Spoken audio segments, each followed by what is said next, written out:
मैं अभी जिंदा हूँ। अंडरवर्ल्ड में 999 मेरिट्स कमाने के बाद मेरा प्रमोशन स्पिरिट कमांडर के तौर पर हुआ ही था कि किंग ऑफ डेथ ने मुझे लात मारकर वापस लिविंग वर्ल्ड में भेज दिया।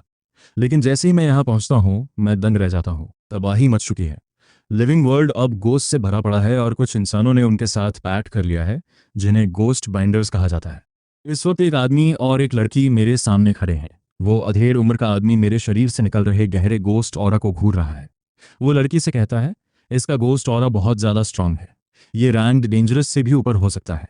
अभी अपनी डाविस्ट टेक्निक्स का इस्तेमाल करो। वो लड़की घबराते हुए मुट्ठी भर येलो टैलिस्मन्स निकालती है, मेरे चारों तरफ चक्कर लगाती है और मुझे घेरे में कैद कर लेती है। फिर वो अपनी पीचवुड स्वॉर्ड निकालती है और मुझ पर हमला कर देती है। मैं अपनी चिड़चिड़ाहट को दबाते हुए सोचता हूँ, अभी तो वापस आया हूँ और पहले ही एक पागल से पाला पड़ गया और मैं अपने ऊपर लगे हर एक टैलिस्मैन को उखाड़ फेंकता हूँ। लड़की का मुंह खुला का खुला रह जाता है। इतना खूंखार गोस्ट भला टैलिस्मैन से क्यों डरेगा। वो हार नहीं मानती और एक पर्पल टैलिस्मैन निकालकर सीधे मेरे माथे पर चिपका देती है। मैं उसे माथे से उतारकर एक गेंद की तरह मरोड़ता हूँ, उसे किनारे फेंक देता हूँ और उस पर चिल्लाता हूँ, क्या तुम्हारा दिमाग खराब हो गया है। फिर मैं उसके हाथ से पीचवुड सोड छीनकर उसे 2 टुकड़ों में तोड़ देता हूँ। लड़की पूरी तरह से पैनिक कर जाती है। इस गोश्त पर कुछ भी काम नहीं कर रहा। बिना कुछ सोचे वो पीछे मुड़ती है और वहां से भाग खड़ी होती है। भागते हुए वो चिल्लाती है, अंकल ली भागो, ये गोश्त बहुत ज्यादा डेंजरस है। ये सुनकर मुझे और भी गुस्सा आता है।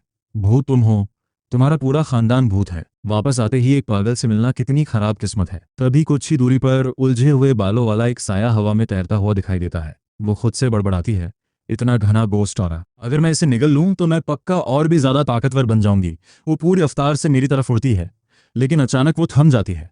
वो फौरन पीछे मुड़कर भागने लगती है। आखिर ये कैसे मुमकिन है। लिविंग वर्ल्ड में इस लेवल का कोई कैसे हो सकता है। क्या जिंदा और मुर्दों की दुनिया के बीच की दीवार पूरी तरह खत्म हो गई है। 7 साल पहले उस दीवार में एक दरार आ गई थी। रातों रात अनगिनत गोस्ट्स ने लिविंग वर्ल्ड में घुसपैठ कर दी थी। ये फीमेल गोस्ट भी उनमें से एक थी। एक गोस्ट जितना ताकतवर होता है, उसके यहाँ आने के चांस उतने ही कम होते हैं। उसे समझ नहीं आ रहा कि मेरे जैसा एक स्पिरिट कमांडर यहाँ कैसे खड़ा है। तभी मेरी आवाज उसके पीछे से गूंजती है, वहीं रुक जाओ। मेरे मुंह से शब्द निकलते ही ताकत की एक भयानक लहर उसे कुचल देती है। वो पीछे मुड़ती है और घुटनों के बल गिर जाती है। लॉर्ड मार्कस, प्लीज मुझे छोड़ दीजिए। मैं अपनी भौहें चढ़ाता हूँ और पूछता हूँ, तुम मुझे जानती हो। पता चलता है कि वो भी नाइट कोर्ट से है। 7 साल पहले जब मैं एक स्पिरिट वार्डन था तब उसका सामना मुझसे हुआ था।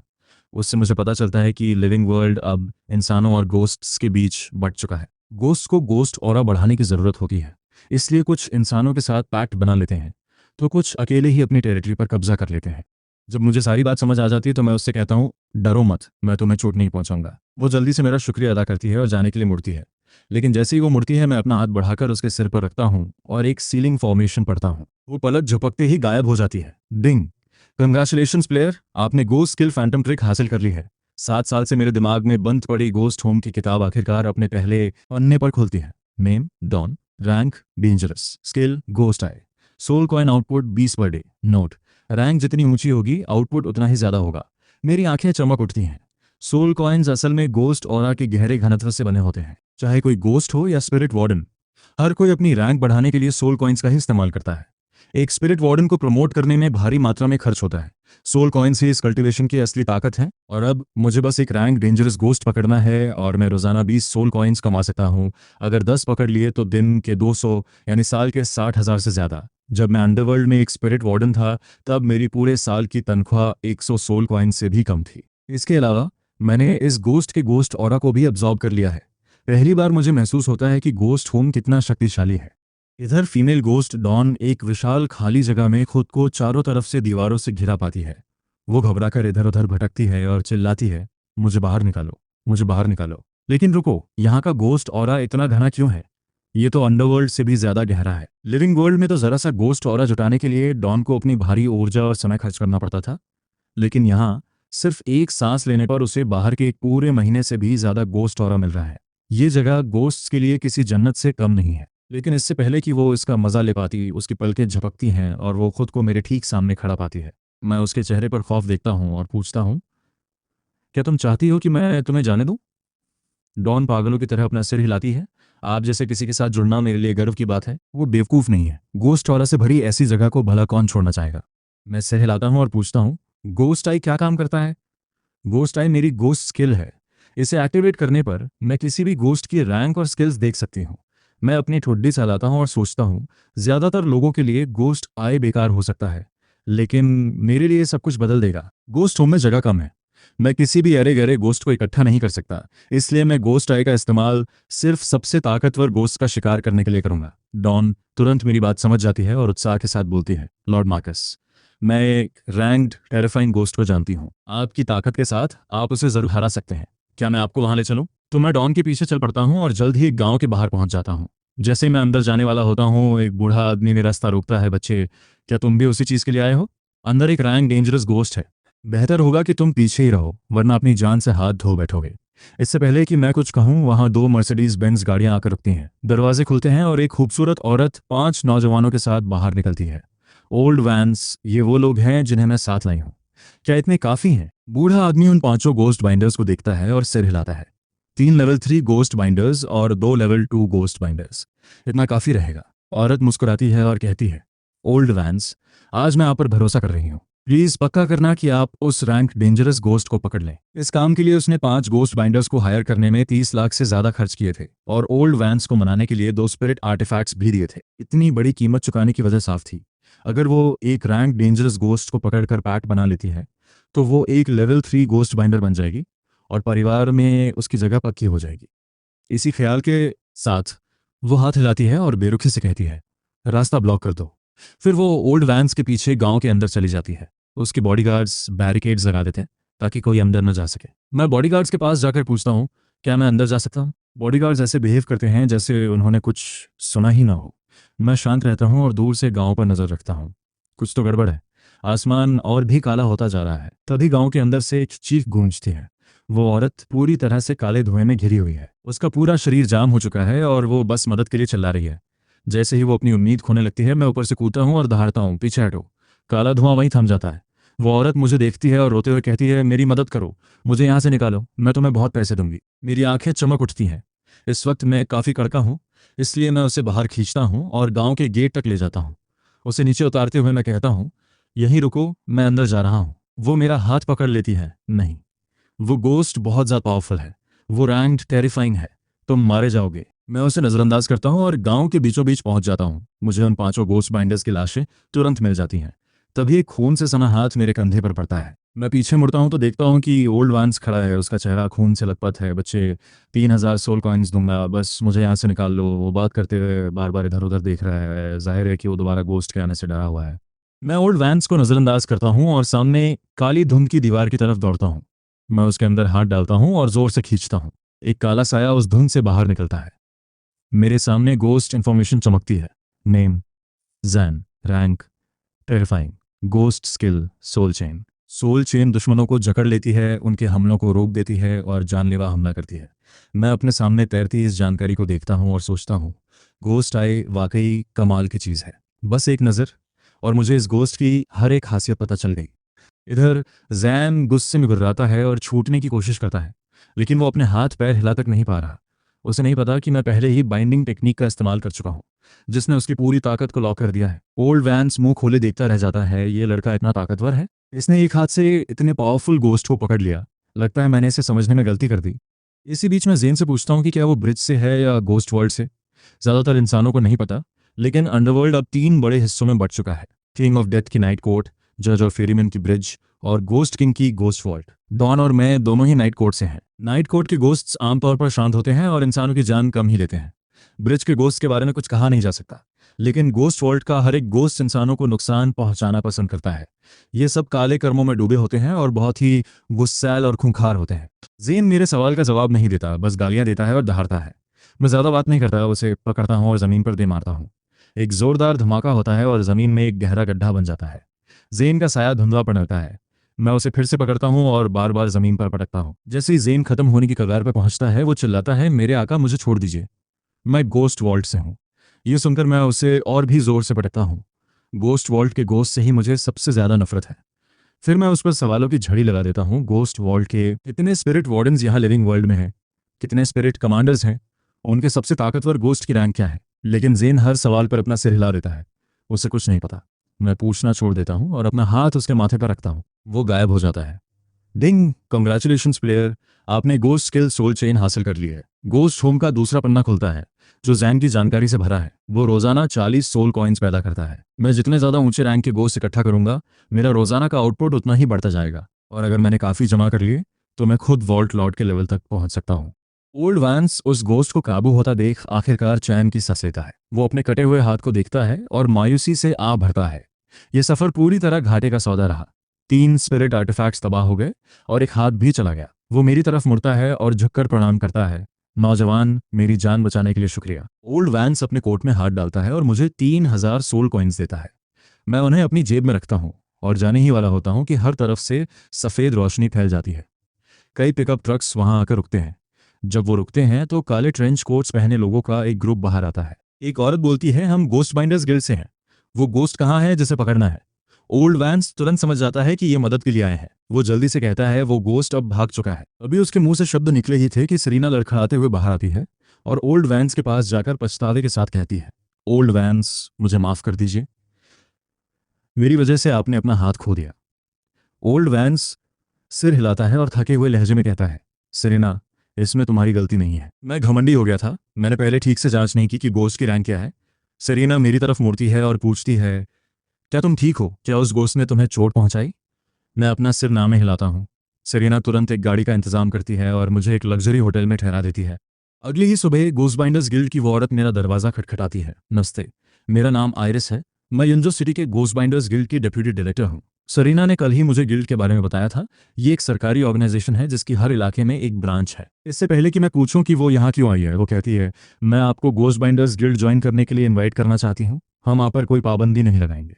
आप जो चाहें करने के लिए आज़ाद हैं। हम आपको सिर्फ तब बुलाएंगे जब हमारे सामने कोई ऐसी मुसीबत आएगी जिसे हम खुद संभाल नहीं पाएंगे, और हम आपको उसके हिसाब से पेमेंट भी करेंगे। मैं उसकी बात से ज़्यादा प्रभावित नहीं होता और उसे आगे बोलने का इशारा करता हूँ। आयरिस आगे कहती है, हमारी गिल्ड का इंटेलिजेंस नेटवर्क सबसे ज़्यादा पावरफुल है। अगर आप किसी इंसान या गोस्ट को ढूंढ रहे हैं तो हम आपको वो जानकारी दे सकते हैं, और अगर आप कभी मुसीबत में पड़ते हैं तो हम अपने पूरे रिसोर्सेज के साथ आपकी मदद करेंगे। मैं उसे सीधे तौर पर मना नहीं करता। मैं अभी अभी लिविंग वर्ल्ड में वापस आया हूँ और मुझे अभी यहाँ के तौर तरीकों की पूरी समझ नहीं है, इसलिए मैं कहता हूँ मैं इस बारे में सोचूंगा। आयरिस बिल्कुल भी निराश नहीं दिखती। वो शालीनता से अलविदा कहती है और चली जाती है। बाहर आयरिस के पीछे चल रहा आदमी चिड़चिड़ाहट में बड़बड़ाता है, आयरिस, वो बस एक मामूली गोस्ट बाइंडर है। उसे ज्वाइन कराने के लिए आपको इतना झुकने की जरूरत नहीं थी। आयरिस एक सख्त और गंभीर लहजे में जवाब देती है, उसने एक रैंक टेरिफाइंग गोस्ट को पकड़ा है। वो आदमी अनजाने में बहस करने लगता है। क्या ओल्ड वैंस ने ये नहीं कहा था कि वो बस भाग गया है? क्या ओल्ड वैंस झूठ बोल रहा है? तभी उसे असलियत समझ आती है। अगर मार्कस ने सच में एक रैंक टेरिफाइंग गोस्ट को पकड़ा है तो इसका मतलब है कि उसके पास पहले से कम एक रैंक टेरिफाइंग बॉन्डेड गोस्ट जरूर होगा। और अगर उसने कल वाले गोस्ट को भी काबू कर लिया है तो क्या इसका मतलब ये है कि उसके पास 2 रैंक टेरिफाइंग बॉन्डेड गोस्ट्स हैं? ये ख्याल उसे बुरी तरह झकझोर देता है। वो एक ठंडी सांस लेता है और अचानक समझ जाता है कि आयरिस इतनी सावधानी से क्यों पेश आ रही थी। उधर शहर की दूसरी तरफ मैं सोफे पर आराम से धंसा हुआ हूँ, एक सोडा खोलता हूँ, स्नैक्स खाता हूँ और टीवी बदलते हुए फिर से जिंदा होने के इस एहसास का मजा ले रहा हूँ। मार्कस अपना पेट भरने के बाद किंग ऑफ डेथ का दिया हुआ वो गोल्डन स्क्रोल निकालता है और उसे खोलकर पढ़ता है। उस संदेश में लिखा है, गोस्ट वॉल्ट और ब्रिज ने इस इंसानी दुनिया में अपनी ताकत बहुत बढ़ा ली है। हमारे नाइट कोर्ट का यहाँ कोई वजूद नहीं बचा है, वहाँ संभल कर रहना। साथ ही उसमें लिखा था कि क्लारा का गोस्ट वॉल्ट वाले शिकार कर रहे हैं, अगर हो सके तो उसकी मदद करना। मार्कस अपनी ठुड्डी सहलाते हुए सोच रहा है। साफ है कि बाकी 2 फैक्शंस इस दुनिया में काफ़ी अच्छा कर रहे हैं जबकि नाइट कोर्ट मुश्किल में है। स्क्रोल में जिस क्लारा का जिक्र था वो मार्कस की सीनियर है। जब वो एक स्पिरिट वार्डन था तब उसने मार्कस का बहुत ख्याल रखा था। वो उन सब में सबसे ताकतवर स्पिरिट वार्डन थी। इसीलिए किंग ऑफ डेथ ने भारी तादाद में सोल कॉइन्स खर्च करके उसे इंसानी दुनिया में भेजा था ताकि वो नाइट कोर्ट की साख बना सके। ये बात 3 साल पुरानी है, लेकिन ऐसा लगता है कि उसने यहाँ कुछ भी हासिल नहीं किया, उल्टा अब उसका शिकार हो रहा है। तभी मार्कस को आयरिस की बताई हुई गोस्ट बाइंडर्स गिल्ड की याद आती है। उसे लगता है कि उनका इंटेलिजेंस नेटवर्क शायद क्लारा को ढूंढने में काम आ सके। वैसे भी पीछे ताकतवर साथियों का होना हमेशा अच्छा रहता है। मार्कस को लगता है कि गिल्ड ज्वाइन करना ही समझदारी होगी। वो तुरंत अपना फ़ोन निकालता है और आयरिस को कॉल करके कह देता है कि वो तैयार है। उसे उम्मीद नहीं थी कि वो लोग इतनी जल्दी आ जाएंगे। आयरिस उसे एक खास फ़ोन और एक आईडी बैच सौंपती है। कुछ औपचारिक बातों के बाद वो वहाँ से चली जाती है। तभी पास से खड़ी सेरेना आखिरकार बोल पड़ती है, मार्कस, क्या तुम एक गोस्ट पकड़ने में मदद कर सकते हो? मैं तुमसे ये काम मुफ्त में नहीं कराऊंगी। सेरेना उसे एक स्पिरिट आर्टिफैक्ट देने का वादा करती है और एक छोटी सी घंटी निकालती है। मार्कस उसे एक नज़र देखते ही समझ जाता है कि ये एक ठीक ठाक आर्टिफैक्ट है, लेकिन उसके किसी काम का नहीं। वो खामोश रहता है। तो सेरेना घबराकर जल्दी से कहती है, मैं तुम्हें 10 मिलियन कैश, एक घर और एक रोल्स रॉयस भी दूंगी। वो किसी भी कीमत पर एक ताकतवर गोश्त हासिल करना चाहती है। उसके छोटे भाई बहन पहले से गोश्त बाइंडर्स हैं, और अगर वो भी जल्द ही एक नहीं बनी तो श्यान फैमिली में उसकी इज्जत और रुतबा खत्म हो जाएगा। मार्कस कुछ देर सोचता है और कहता है, अगर तुम क्लारा नाम की एक नाइट कोर्ट स्पिरिट वार्डन को ढूंढने में मेरी मदद करो तो मैं तुम्हारे लिए गोश्त पकड़ लूंगा। मार्कस की बात खत्म होते ही सेरेना एक्साइटमेंट में कहती है, मैं एक नाइट कोर्ट स्पिरिट वार्डन को जानती हूँ, पर पक्का नहीं कह सकती कि ये वही है जिसे तुम ढूंढ रहे हो। मार्कस हैरान रह जाता है। उसे उम्मीद नहीं थी कि उसका ये मामूली सा सवाल इतनी जल्दी रंग लाएगा। वो तुरंत उससे पूछता है, कहाँ है वो स्पिरिट वार्डन? सेरेना के चेहरे के हाव भाव अचानक बदल जाते हैं। वो बेचैनी से कहती है, उस स्पिरिट वार्डन की अभी नीलामी की जा रही है। अगले ही पल वो डर के मारे 2 कदम पीछे हट जाती है, क्योंकि मार्कस के शरीर से ताकत की एक खौफनाक लहर निकलती है। मार्कस ठंडे स्वर में पूछता है, कहाँ? सेरेना कांपती आवाज में जवाब देती है, प्योर हार्ट टेम्पल में। सेरेना से मार्कस को पूरी कहानी समझ आती है। 7 साल पहले तक प्योर हार्ट टेम्पल को कोई नहीं जानता था, लेकिन जब कोलैप्स हुआ और गोस्ट ने इंसानी दुनिया में तबाही मचाई, तब इस मंदिर ने टैलिस्मन्स और पीचवुड सोर्ड्स के दम पर कई गोस्ट्स को कैद किया। इन 7 सालों में यह मंदिर सबसे सम्मानित ताओइस्ट संस्थाओं में से एक बन गया। अपनी बात खत्म कर सेरेना डरते हुए कहती है, अभी प्योर हार्ट टेम्पल में 2 लेवल 4 गोस्ट बाइंडर्स और 5 लेवल 3 गोस्ट बाइंडर्स मौजूद हैं। वहां ऐसे ही चले जाना खतरे से खाली नहीं है। मार्कस बिना हिचकिचाए कहता है, मुझे वहां ले चलो, बाकी किसी बात की चिंता मत करो, ये सब खत्म होने के बाद मैं तुम्हें तुम्हारा गोश्त पकड़ा दूंगा। सेरेना समझ जाती है कि वो मार्कस का इरादा नहीं बदल सकती और सिर हिला देती है। लेकिन जैसे ही वो होटल लॉबी में कदम रखते हैं, एक गंजा आदमी उनका रास्ता रोक लेता है। वो चिल्लाता है, सेरेना, तुम्हें क्या लगता है तुम कहाँ जा रही हो? सेरेना तेवर दिखाते हुए कहती है, मेरे रास्ते से हट जाओ, मुझे बहुत जरूरी काम है। वो आदमी हंसते हुए कहता है, जरूरी काम? तुम्हारा मतलब कल रात 5 गोस्ट बाइंडर्स को मरवाना, या खानदान के आखिरी कुछ स्पिरिट आर्टिफैक्ट्स लौटा देना, या फिर फैमिली की एक्टिंग हेड रहते हुए 1 महीने में 10,000 सोल कॉइन्स फूंक देना? दादाजी बहुत गुस्से में है। वो तुमसे एक्टिंग हेड की पोजीशन छीन रहे हैं और तुम्हें 6 महीने के लिए हाउस अरेस्ट में डाला जाता है। सेरेना का चेहरा उतर जाता है। साफ है कि परिवार में कोई उसे नीचा दिखाने की ताक में था। वो आदमी इशारा करता है और 2 हट्टे कट्टे लोग सेरेना को घसीटने के लिए आगे बढ़ते हैं। मार्कस का सब्र जवाब दे जाता है। वो गरजता है, दफा हो जाओ। वो गंजा आदमी मार्कस को ऊपर से नीचे तक देखता है और ताना मारता है, ऐसे कपड़े पहनकर खुद को शहंशाह समझ रहे हो क्या? बीच में मत पड़ो। मार्कस अब और बात नहीं करना चाहता। वो अपनी टांग उठाता है और एक जोरदार किक मारता है। वो गंजा आदमी हवा में उड़ता हुआ दूर जा गिरता है। मार्कस सेरेना का हाथ पकड़ता है और बिना पीछे मुड़े बाहर निकल जाता है। इधर प्योर हार्ट टेम्पल में नीलामी अपने आखिरी दौर में है। सब कुछ बिक चुका है सिवाय उस स्पिरिट वार्डन के जो अब तक सामने नहीं आई है। भीड़ बेचैन होने लगती है। तभी एक अधेड़ उम्र का आदमी मुस्कुराते हुए एक लकड़ी का पिंजरा लेकर बाहर आता है। वो कहता है, शांत हो जाइए सब, स्पिरिट वार्डन यही है। सबकी नजरें उस पिंजरे पर टिक जाती हैं, जो काले कपड़े से ढका है और जिस पर लाल रंग से मंत्र लिखे हैं। वो आदमी धीरे से कपड़ा हटाता है, जिससे अंदर एक सिकुड़ा हुआ काला सा साया नजर आता है।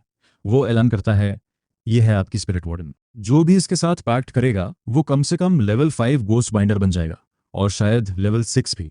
वहां मौजूद लोगों में हलचल मच जाती है। लेकिन जैसे ही वो 20,000 सोल कॉइन्स की शुरुआती बोली बोलता है, वहां सन्नाटा छा जाता है। काफी देर तक कोई बोली नहीं लगाता। तभी एक नौजवान पूछता है, क्या कीमत कम हो सकती है? वो आदमी मना कर देता है और कहता है कि प्योर हार्ट टेम्पल के पास कीमत बदलने का अधिकार नहीं है। तभी एक अमीर घर का लड़का रेक्स हाथ उठाता है और कहता है, मैं इसे लूंगा। रेक्स उस पिंजरे को जांचने के लिए मांगता है। हालांकि वो स्पिरिट वार्डन बुरी तरह घायल है, पर रेक्स को इससे फर्क नहीं पड़ता। उसका प्लान है कि वो अपने बॉन्डेड गोस्ट से इसे आहुति दिलवाकर उसे रैंक डेंजरस तक पहुंचा देगा, जिससे वो खुद लेवल 3 गोस्ट बाइंडर बन जाएगा। दूसरी तरफ मार्कस और सीरीना अपनी पूरी रफ्तार से प्योर हार्ट टेम्पल पहुंचते हैं। सीरीना कार से कूदकर बाहर आती है और चिल्लाती है, मार्कस जल्दी करो, कहीं देर ना हो जाए। लेकिन मार्कस बाहर आते ही रुक जाता है। उसकी नज़र रेक्स के हाथ में लटके उस पिंजरे पर पड़ती है। उसे वहां से स्पिरिट वार्डन की ऑरा महसूस हो रही है। रेक्स उसे घूरते देख चिढ़कर पूछता है, क्या देख रहे हो? मार्कस पिंजरे की तरफ इशारा करके पूछता है, क्या इसमें स्पिरिट वार्डन है? रेक्स को मार्कस खतरनाक लगता है। वो संभल कर कहता है, मैंने इसके लिए 20,000 सोल कॉइन्स दिए हैं। अगर तुम्हारे पास इतने पैसे हैं तो मैं ये तुम्हें बेच दूंगा। मार्कस सोचता है, उसके पास तो 4,000 सोल कॉइन्स भी नहीं है। वो पूछता है, क्या हम कोई सौदा कर सकते हैं? रेक्स साफ मना कर देता है। तभी उसके बगल में खड़ा ब्रूनो गुर्राता है, रास्ते से हट जाओ। सेरीना धीरे से मार्कस के कान में कहती है, ये ब्रूनो है, वांग फैमिली का बॉडीगार्ड और एक लेवल 3 गोस्ट बाइंडर। इससे पहले कि वो अपनी बात पूरी करती, मार्कस की लाल पोशाक से काले धुएं की एक लकीर निकलती है। ब्रूनो का चेहरा सफेद पड़ जाता है। उसने अभी मार्कस पर एक स्नीक अटैक किया था, लेकिन मार्कस पर उसका कोई असर नहीं हुआ। उसे नहीं पता कि मार्कस की ये पोशाक एक सोल फॉर्ज्ड आर्मर है, जिसे एक रैंक टेरिफाइंग गोस्ट भी मुश्किल से खरोच सकता है। मार्कस शांत आवाज में कहता है, सोल चेन। कहते ही एक जंजीर बिजली की रफ्तार से निकलती है, और इससे पहले कि ब्रूनो कुछ समझ पाता, वो उसकी गर्दन के चारों तरफ लिपट जाती है। ब्रूनो का पूरा शरीर जकड़ जाता है। रेक्स घबराकर हाथ खड़े कर देता है और समझौता करने की बात करता है। मार्कस अपनी सोल चेन वापस खींच लेता है और ब्रूनो घुटनों के बल गिर पड़ता है। मार्कस रेक्स से कहता है, मुझे ये मुफ्त में नहीं चाहिए, तुम मुझे ये स्पिरिट आर्टिफैक्ट दे दो और मैं तुम्हें इसके बदले उतनी ही कीमती चीज दूंगा। रेक्स को अपनी हार माननी पड़ती है। वो कहता है कि उसने ये अपनी बॉन्डेड गोस्ट को रैंक डेंजरस बनाने के लिए लिया है। मार्कस उसे काटते हुए कहता है, मैं तुम्हारे बॉन्डेड गोस्ट को रैंक डेंजरस बना सकता हूँ। रेक्स को यकीन नहीं होता और मार्कस उसे एक शांत कमरे में ले जाता है और हवा में चिल्लाता है, बाहर आओ। रेक्स इधर उधर देखता है कि मार्कस किससे बात कर रहा है। मार्कस उसे हिलने से मना करता है और कहता है कि वो उसके अंदर मौजूद साये से बात कर रहा है। रेक्स हंसता है कि उसका बॉन्डेड गोस्ट सिर्फ उसकी सुनता है, पर अगले ही पल रेक्स के शरीर से एक काला साया बाहर निकलने लगता है। वो साया थर थर कांपते हुए मार्कस के सामने गिड़गिड़ाता है, मेरे मालिक, मुझे माफ कर दें, मेरी रूह कमजोर है, इसलिए आपके सामने आने में देर हो गई। मार्कस उससे सीधे पूछता है, क्या तुम गोस्ट वॉल्ट से हो?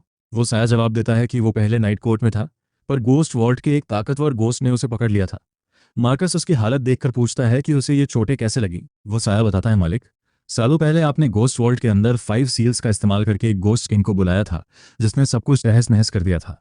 मैं दूर से देख रहा था, पर फिर भी उसकी चपेट में आ गया। रेक्स ये सब सुनकर सुन्न पड़ जाता है। उसे समझ नहीं आता कि ये इंसान पाताल लोक कैसे गया और ये 5 सील्स क्या बला है।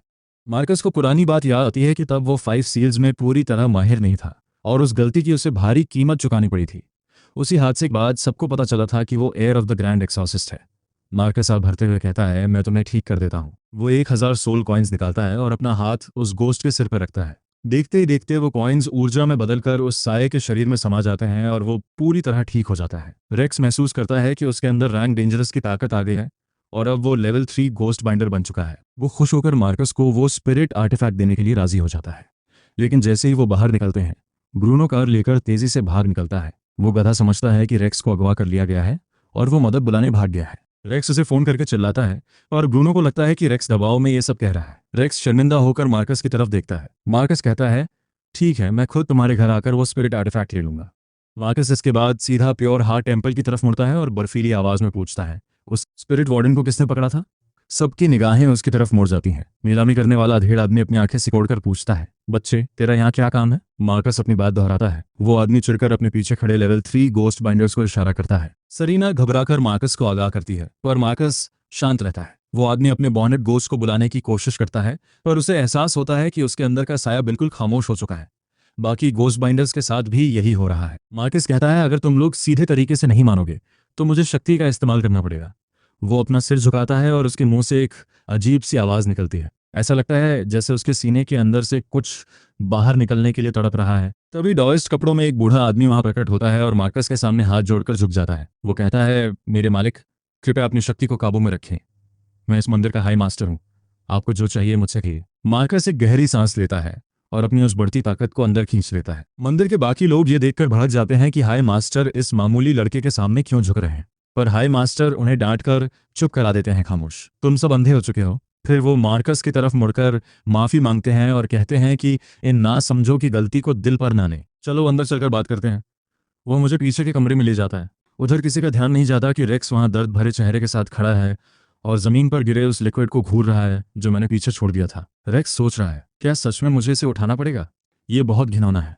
वह हिचकिचाता है, लेकिन उसका बॉन्डेड गोस्ट पूरी तरह से अपना आपा खो देता है। इसे अभी उठाओ बेवकूफ, ये सिर्फ लार नहीं है। ये लिक्विड तब बनता है जब गोस्ट ऑरा अपनी एक्सट्रीम कॉन्सेंट्रेशन पर पहुंच जाती है। किसी भी गोस्ट के लिए ये एक बहुत बड़ा पावर बूस्ट है। रेक्स को अपने बॉन्डेड गोस्ट का दबाव महसूस होता है और वो मजबूरन एक टिश्यू से उसे जमीन से उठा लेता है। जब वो ऊपर देखता है तो सरीना उसे नफरत और घिन भरी नजरों से देख रही होती है। इसी बीच मैं सीधा मुद्दे की बात कराता हूँ। मैं सिर्फ ये जानना चाहता हूँ कि स्पिरिट वार्डन को किसने पकड़ा था? हाई मास्टर तुरंत उस अधेड़ उम्र के आदमी की तरफ मुड़ता है। एल्डर चिन, इस लॉर्ड को बताओ कि उस गोस्ट को किसने पकड़ा था? एल्डर चिन हाई मास्टर के गुस्से भरे चेहरे को देखकर और ज्यादा देर करने की हिम्मत नहीं करता। हमने उस गोस्ट को नहीं पकड़ा था, किसी ने उसे यहाँ बेचने के लिए दिया था। हम सिर्फ 10% कमीशन लेते हैं। मैं और सवाल पूछता हूँ, नाम, फैक्शन, वे कहाँ से हैं? एल्डर चिन थोड़ा सोचता है। वह खुद को शेड कहता था। वह युंजो सिटी का नहीं लग रहा था। मैं उससे सिर्फ एक बार मिला हूँ। हमें बस इतना ही पता है। अगर आप उसे ढूंढना चाहते हैं तो जब वो अपने सोल कॉइन्स लेने आएगा, मैं आपको कॉन्टैक्ट कर सकता हूँ। मैं सिर हिलाता हूँ, अपना नंबर छोड़ता हूँ और वहाँ से निकल जाता हूँ। मेरे जाने के बाद एल्डर चिन उलझन में हाई मास्टर की तरफ मुड़ता है। आप उस बच्चे के साथ इतने विनम्र क्यों थे? उसने टेम्पल के नियमों को तोड़ा था, इसकी कोई ज़रूरत नहीं थी। हाई मास्टर शांत आवाज में बस इतना पूछता है, क्या तुम जानते हो कि अभी तुम में से कोई भी अपने बॉन्डेड गोस्ट्स को समन क्यों नहीं कर पा रहा था? सब अपना सिर हिला देते हैं।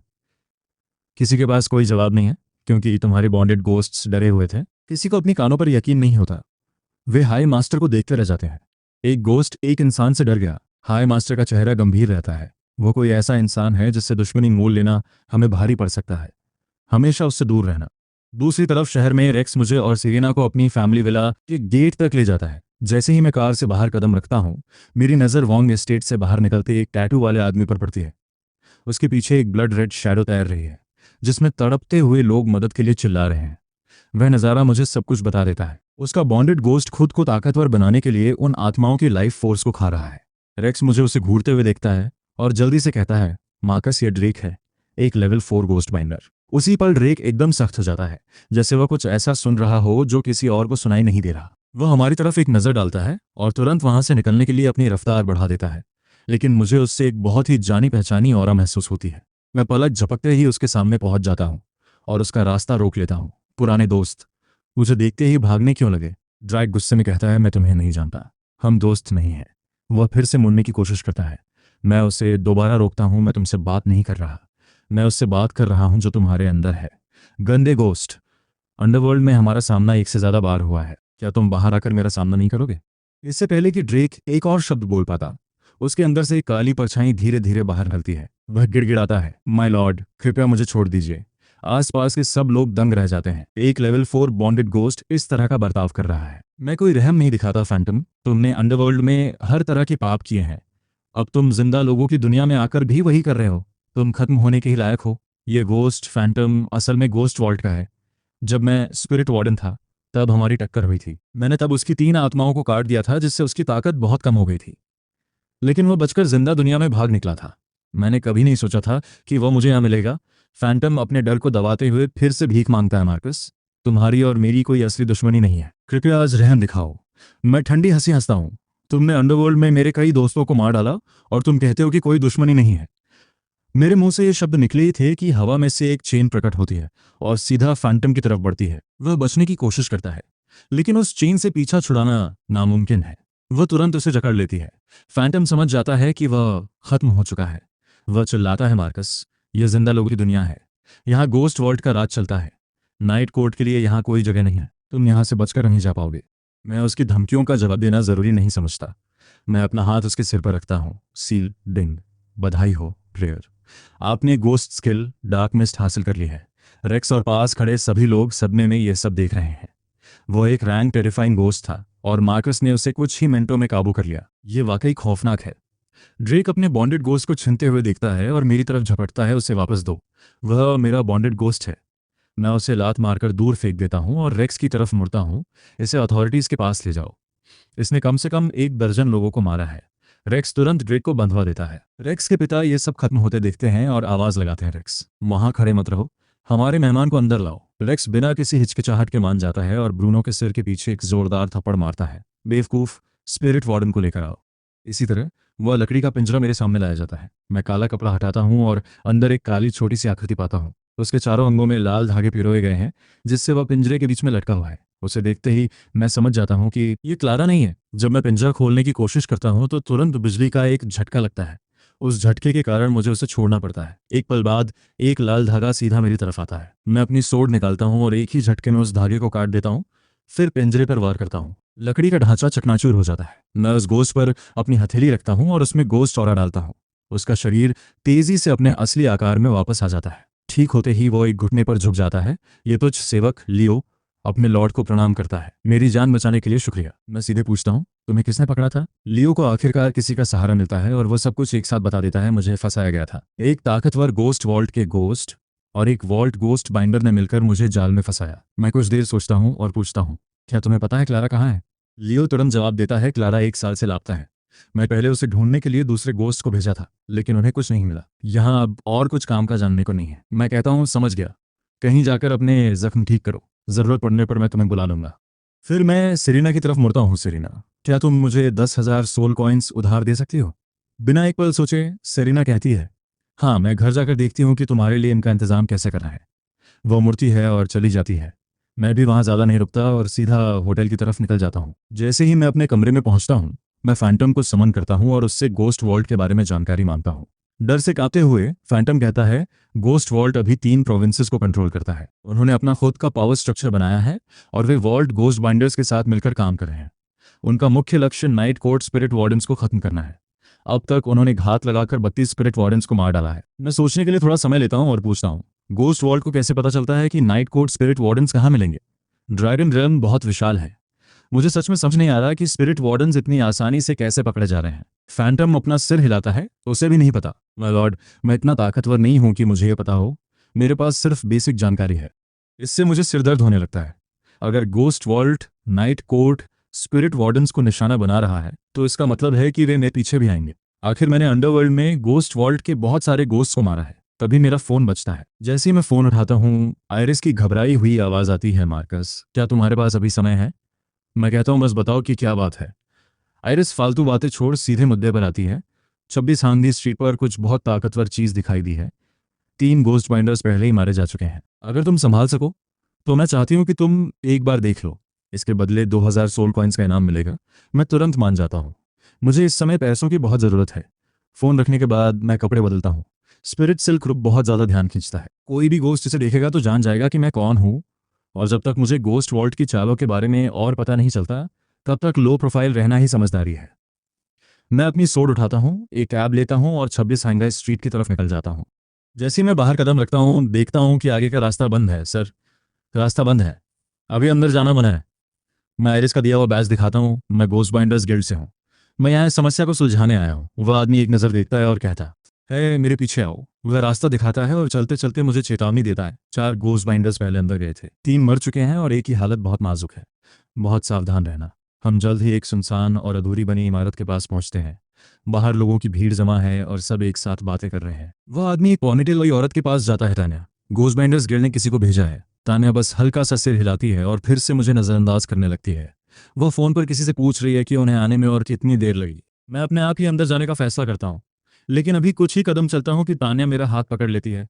तुम्हें क्या लगता है, तुम कहाँ जा रहे हो? मैं सच में हैरान होकर उसे देखता हूँ। गोस्ट पकड़ने। तान्या बिना कुछ बोले मुझे पीछे खींच लेती है। अंदर जो गोस्ट है वो बहुत खूंखार है। उसने पहले ही 3 गोस्ट बाइंडर्स को मार दिया है। अगर तुम अकेले गए तो मारे जाओगे। रुको, मैंने किसी बहुत ताकतवर को बुलाया है। जब वह यहाँ पहुंच जाएगी तब हम साथ अंदर जाएंगे। मैं बात मान लेता हूँ। 10 मिनट बाद इंजनों की गूंज सुनाई देती है। मैं ऊपर देखता हूँ तो एक हेलीकॉप्टर पास ही जमीन पर उतर रहा होता है। एक औरत छतरी पकड़े बाहर निकलती है। तान्या मेरी तरफ झुककर कहती है, वीरा सबसे ताकतवर लेवल 3 गोस्ट बाइंडर है। वो जो छतरी पकड़े हुए है, उसे देख रहे हो? वह एक स्पिरिट आर्टिफैक्ट है। उसके अंदर एक रैंक हैजार्डस गोस्ट रहता है। वीरा पास आती है और पूछती है, तान्या क्या स्थिति है? तान्या माथे पर बल लाती है, बुरी हाथ है। हमने पहले ही 3 गोस्ट बाइंडर्स को खो दिया है। वीरा अपनी काली छतरी को थपथपाती है। उसमें से एक गहरी परछाई ऊपर की तरफ उठती है और वीरा के कान के पास आकर कुछ फुसफुसाती है। वीरा सिर हिलाती है और तान्या को इमारत की तरफ इशारा करती है। मैं उनके ठीक पीछे हो लेता हूँ। वीरा मुझे नोटिस करती है और कहती है, तुम शायद नए हो, मेरे करीब रहना। जब हमारा सामना गोश्त से होगा तो मैं तुम्हारी रक्षा करूंगी। वह मुड़ती है और इमारत के अंदर जाने का रास्ता दिखाती है। हम ज्यादा दूर नहीं गए होते कि तभी कुछ टूटने की तेज आवाज आती है। तान्या और वीरा दोनों बुरी तरह से चौंक जाती हैं। मैं थोड़े अजीब चेहरे के साथ कहता हूँ, सॉरी, पत्थर पे पैर पड़ गया था। मन ही मन मार्कस सोच रहा है, ये दोनों एक कंकड़ की आवाज पर अपनी जान हथेली पर लेकर बैठ गई थी। ठीक उसी पल मुझे गोस्ट ऑरा की 2 अलग अलग लहरें महसूस होती हैं, एक ताकतवर और एक कमजोर। इसका मतलब है कि इस इमारत में 2 गोस्ट्स हैं। एक काफी कमजोर है और वीरा सीधा उसी कमजोर गोस्ट की तरफ जा रही है। ताकतवर गोस्ट दूसरी दिशा में है। तान्या मुझे इधर उधर देखते हुए पकड़ लेती है। क्या हुआ? क्या तुमने कुछ देखा? मैं दूसरी तरफ इशारा करता हूँ। कुछ नहीं, मैं इस तरफ जा रहा हूँ। इससे पहले कि वे कुछ जवाब दे पाती, मैं मुड़ता हूँ और उल्टी दिशा में चल देता हूँ। तान्या मेरी पीठ को घूरती है और बड़बड़ाती है, नया लड़का है, शायद अभी तक मौत से सामना नहीं हुआ, वो डर गया है। वीरा समझदारी से सिर हिलाती है। हम सब उस दौर से गुजरे हैं। अपने पहले गोस्ट कैचिंग मिशन पर मैं भी बहुत डरी हुई थी। अचानक वीरा का गोस्ट चौकन्ना हो जाता है और उसे आगे कुछ महसूस होता है। वह तेजी से आगे बढ़ता है। वीरा भी अपनी रफ्तार बढ़ाकर उसके पीछे जाती है। इधर मैं अभी दूसरी मंजिल पर पहुंचा ही था कि अचानक एक अप्राकृतिक ठंड की लहर मुझसे टकराती है। मैं ऊपर देखता हूं और मेरा सामना एक सड़ते हुए चेहरे से होता है। वह गोश्त अपना हाथ उठाता है और काली ऊर्जा का एक झोंका मेरी तरफ छोड़ता है। मैं अपना हाथ उठाकर उसे आसानी से रोक लेता हूँ। फिर मैं अपना हाथ आगे बढ़ाता हूँ और सोल चेन एक्टिवेट करता हूँ। पल भर में वह गोश्त बन जाता है। मैं उस तड़पते हुए गोश्त को गौर से देखता हूँ और खुद से बड़बड़ाता हूँ, रैंक डेंजरस। मैंने सेरेना से वादा किया था कि मैं उसे एक रैंक डेंजरस गोश्त लाकर दूंगा। यह उसके लिए एकदम सही है। मैं अपना हाथ गोश्त के सिर पर रखता हूँ और सीलिंग टेक्निक शुरू करता हूँ। पलक झपकते ही वह गोश्त एक ठोस काली गेंद में सिमट जाता है। वह सील किया हुआ गोश्त सदमे में चिल्लाता है, तुम्हें सीलिंग टेक्निक पता है, तुम एक स्पिरिट कमांडर हो। फिर वो गिड़गिड़ाने लगता है, माय लॉर्ड मुझे छोड़ दीजिए, मेरा इरादा किसी को मारने का नहीं था। वे गोस्ट बाइंडर्स मेरे पीछे आए थे। मैंने अपनी जान बचाने के लिए उन्हें मारा। मैं उस काली गेंद को अपनी जेब डालता हूँ और शांति से कहता हूँ, शांत हो जाओ, मैं तुम्हें चोट नहीं पहुंचाऊंगा। फिर मैं सीधा इमारत से बाहर निकल जाता हूँ। दूसरी तरफ वीरा ने अभी अभी उस रैंक हजार्डस गोस्ट को खत्म किया है और तानिया से कह रही है, यहाँ एक और गोस्ट होना चाहिए, रैंक डेंजरस। सिर्फ एक रैंक हजार्डस गोस्ट अकेले 3 गोस्ट बाइंडर्स को नहीं मार सकता। लेकिन वे दोनों कितनी ही देर तक इमारत की तलाशी क्यों न ले लें, उन्हें कुछ नहीं मिलता। आखिरकार वे हार मान लेती हैं। इसी बीच शान फैमिली एस्टेट में एक नौजवान सेरेना की तरफ इशारा करते हुए चिल्ला रहा है, तुमने पहले ही 10,000 सोल कॉइन्स फूंक दिए हैं और अब तुम्हें 10,000 और चाहिए। क्या तुम इस परिवार को कंगाल करना चाहती हो? सेरेना पलटवार करती है, मैं एक बहुत ही ताकतवर इंसान को जानती हूँ। वह मेरे लिए रैंक डेंजरस गोश्त पकड़ने को तैयार है। मुझे बस उसे 10,000 सोल कॉइन्स उधार देने हैं। उसका चचेरा भाई मजाक उड़ाते हुए कहता है, सेरेना क्या तुम गंभीर हो? तुम्हें अंदाजा भी है कि एक रैंक डेंजरस गोश्त को पकड़ना कितना मुश्किल है? उसकी थर्ड आंट भी बीच में बोलती है, सेरेना तुम्हें जरूर किसी ने बेवकूफ बनाया है। भले ही कोई उसे पकड़ ले, लेकिन उसके साथ पैक्ट बनाना एक अलग ही बड़ी चुनौती है। सेरेना का दिल बैठ जाता है जब वो देखती है कि उसकी थर्ड आंट भी उसके खिलाफ हो गई है। तभी अचानक दादाजी बोलते हैं, उस लड़की को 10,000 सोल कॉइन्स ले लेने दो। जैसे ही वे ये कहते हैं, चाचा तुरंत विरोध करते हैं, डैड सेरेना पहले ही कई स्पिरिट आर्टिफैक्ट्स तबाह कर चुकी है। हमारे पास अब सिर्फ 10,000 सोल कॉइन से थोड़े ज़्यादा ही बचे हैं। अगर हम सब कुछ उसे दे देंगे तो ये फैमिली बिल्कुल ख़त्म हो जाएगी। तभी कज़न अपनी बात जोड़ते हुए कहता है, उसने हमारी पूरी जायदाद का 2/3 हिस्सा पहले ही फूंक दिया है। मेरा तो यही मानना है कि हमें उसे एक फूटी कौड़ी भी नहीं देनी चाहिए, बल्कि उसे सबक सिखाने के लिए कैद कर देना चाहिए। तभी एक ऐसी आवाज़ कमरे में गूंजती है जिसे कोई नहीं पहचानता। मैं भी देखना चाहता हूँ कि किसकी इतनी हिम्मत है। सब के सब हैरान होकर पीछे मुड़ते हैं और मैं सीधा सेरेना के पास जाकर खड़ा हो जाता हूँ। मैं पूछता हूँ, क्या ये सारी लड़ाई मुझे 10,000 सोल कॉइन्स दिलाने के लिए हो रही है? सेरेना जवाब देती उससे पहले ही थर्ड आंट आगे आती है और पूछती है, क्या तुम वही हो जिसने सेरेना से 10,000 सोल कॉइन्स उधार लिए थे? मैं सर हिलाकर हाँ कह देता हूँ। कज़न जोर से हंसने लगता है, सेरेना तुम सच में बेवकूफ़ हो। तुम्हें वाकई लगता है कि ये मामूली सा लड़का एक रैंक डेंजरस गोस्ट पकड़ सकता है? थर्ड आंट अपना सिर हिलाते हुए कहती है, सेरेना तुम्हारा बुरी तरह कट गया है। मैं एक शब्द भी नहीं बोलता, बस अपना हाथ उठाता हूँ और एक हल्का सा इशारा करता हूँ। अचानक सन्नाटे को चीरते हुए हवा से एक गोश्त प्रकट होता है। ग्रैंडपा की आंखें फटी की फटी रह जाती हैं। इसमें कोई शक नहीं, ये वाकई एक रैंक डेंजरस गोश्त ही है। लेकिन थर्ड आंट को अब भी यकीन नहीं होता, क्या ये सच में रैंक डेंजरस है? मुझे तो ये उतना ताकतवर नहीं लग रहा। उनकी बात पूरी भी नहीं हुई थी कि अचानक गोश्त का हाथ सीधा उनके गले पर पहुंच जाता है। मैं सख्ती से चिल्लाता हूँ, स्टॉप। गोश्त फौरन उन्हें छोड़ देता है और वापस मेरे पास आकर खड़ा हो जाता है। कज़न बुरी तरह कांप रहा है। वो डरते हुए कहता है, ये गोश्त तो बहुत ही भयानक है। मैं सेरेना की तरफ मुड़ता हूँ और कहता हूँ, अब से ये गोश्त तुम्हारा है, इसके साथ एक पैक्ट कर लो। सेरेना खुश भी है और नर्वस भी। वो पूछती है, इसके लिए मुझे क्या कीमत चुकानी होगी? दरअसल गोश्त की नज़रों में इंसान सबसे मामूली जीव होते हैं, इसलिए एक इंसान को पैक्ट करने के लिए गोश्त की हर शर्त माननी पड़ती है। गोश्त जितना पावरफुल होता है उसकी कीमत उतनी ही बड़ी होती है। लेकिन मैं गोश्त को बोलने का मौका ही नहीं देता और बीच में टोकते हुए कहता हूँ, कोई शर्त नहीं होगी, बस सीधा पैक्ट करो। फिर मैं गोश्त की तरफ मुड़कर हुक्म देता हूँ, कॉन्ट्रैक्ट बाहर निकालो। गोश्त बिना किसी सवाल के एक कॉन्ट्रैक्ट पेश करता है जिस पर सिर्फ 4 शब्द लिखे थे, फॉर्म अ पैक्ट। कोई और शर्त नहीं थी। सेरेना हैरान है कि ये गोश्त इतना आज्ञाकारी कैसे है, लेकिन वो बिना सोचे कॉन्ट्रैक्ट पर अपनी उंगली दबा देती है।